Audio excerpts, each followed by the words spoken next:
você estava acompanhando agora antes de vir para cá, Paula, as imagens nas emissoras de televisão, as coisas são... Tá escuro lá já, né? A gente consegue ver com mais nitidez até a luz dos mísseis correndo, o céu, é um negócio terrível mesmo. E o barulho aterrorizante. E essa falta de comunicação, né, Rafa? Acho que a última vez que eu vim aqui na última sexta, estava falando das empresas de checagem trazerem dessa dificuldade de se apurar os fatos, porque ficam as fontes oficiais com as suas versões e, obviamente, que você não tem tanta gente lá que possa corroborar, né? Pessoas aí, sei lá, Cruz Vermelha, que são essas as fontes, né, onde você vai checar a informação oficial. E agora, com esse apagão, essa situação se agrava, porque realmente você não tem contato, né? Alguns jornalistas chegaram a publicar mensagens que estavam trocando com, enfim, pessoas que estão na faixa de Gaza, e essas pessoas já inacessíveis. Você já não tem respostas, já não consegue saber o que está acontecendo. Então, muito preocupante esse número de mortos subindo. Diz que essa primeira incursão de Israel ali por terra foi muito no intuito de destruir esses túneis, né? Esse subterrâneo que diz que o Hamas tem ali na faixa de Gaza e que isso seria, enfim, um problema para Israel.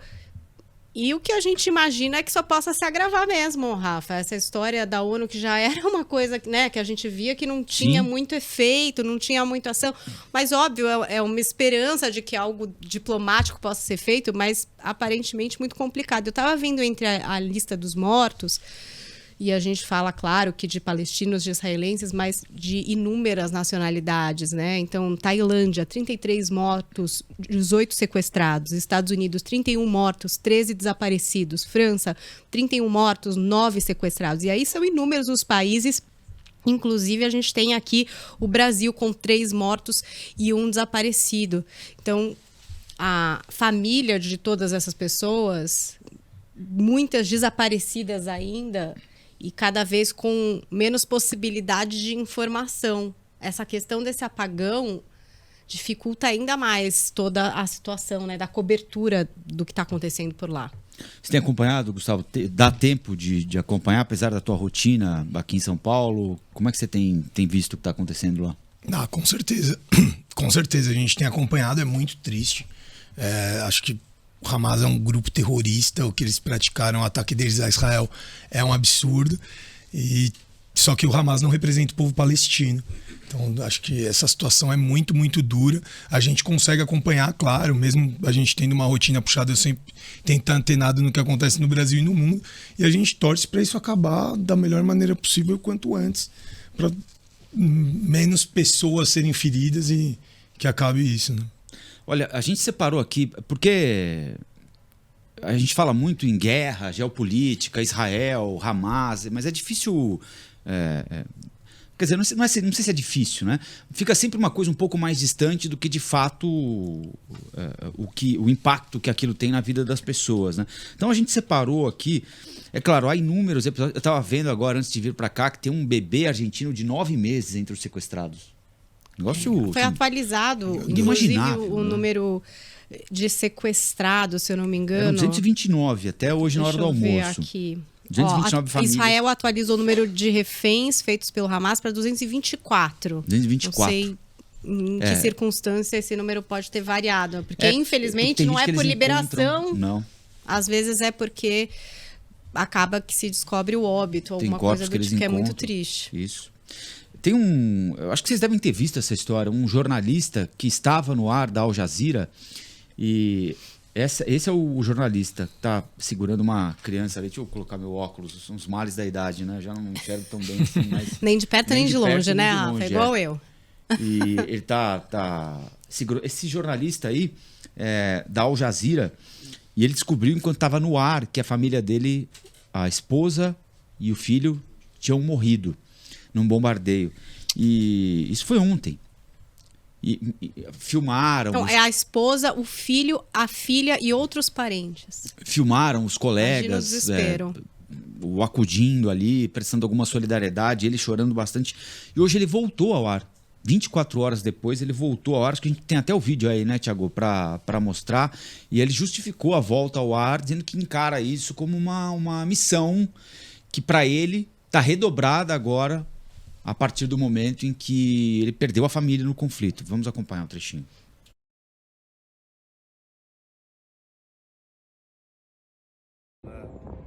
والسؤال عن والتضامن معنا والدعوات لنا بالتأكيد هذا شيء كان مهما بالنسبة لنا، لكن رأينا أنه من الواجب أن نعود سريعا رغم كل شيء. فالساحة والمحاور ما زالت تشتعل كما ترون بالغارات وبالقصف المدفعي والتطورات متلاحقة. فرأيت أن من واجبي رغم الوجع ورغم الجرح النازف أن أعود سريعا وألتقيكم من خلال عدسة الكاميرا عبر مواقع التواصل. يعطيكم العافية وأسألكم الدعاء دائما وأبدا. السلام عليكم. É mais um jornalista vítima do que aconteceu lá, né? Outros colegas já tinham morrido. E ele perdeu, como a Paula lembrou, a mulher, 2 filhos e um neto num ataque num campo de refugiados de Nuseirat, que fica a sul da cidade de Gaza. O nome dele é Wael al-Dadu.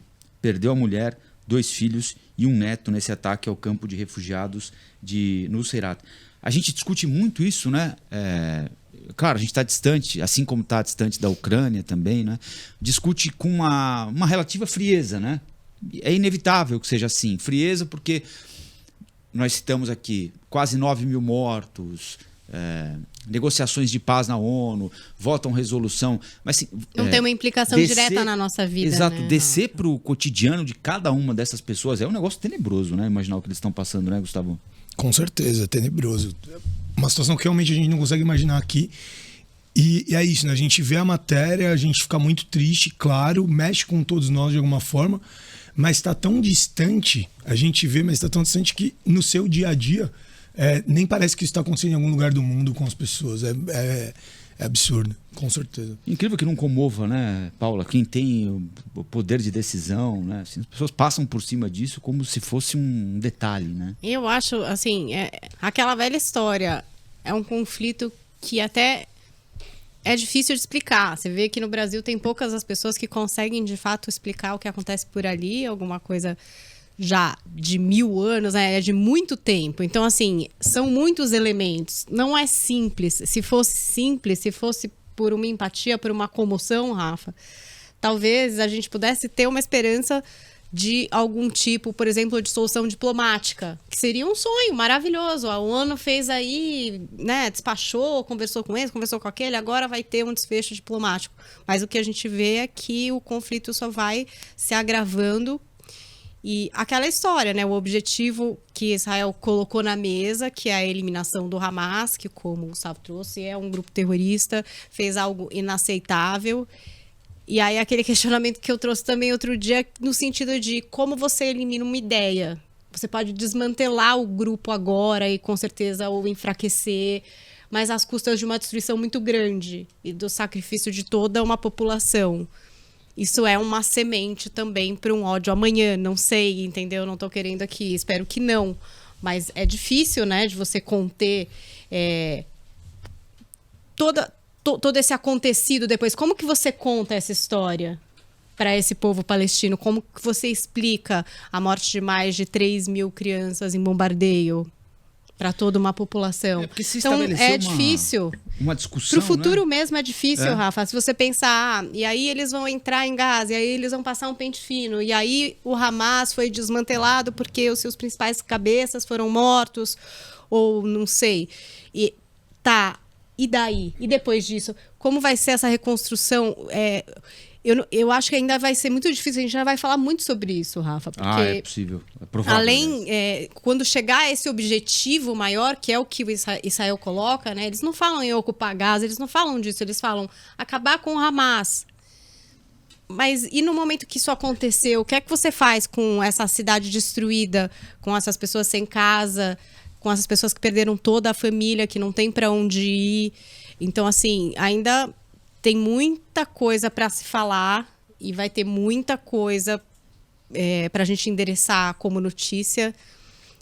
E não são coisas felizes nem tristes. E essa quantidade de imagens que a gente vê, ao mesmo tempo que chocam, parece que vão desensibilizando Porque a gente já está há 10 dias vendo imagens de bombardeio e de pessoas e, né, isso sendo impactado por isso. Tem gente que fica muito sensível, por exemplo, que até deprime um pouco na vida, né, pessoal e tal. Mas é complicado. Eu acho que ainda tem muito assunto aí para botar em dia, porque o fim do quê? Em que momento vai ser o fim disso daí?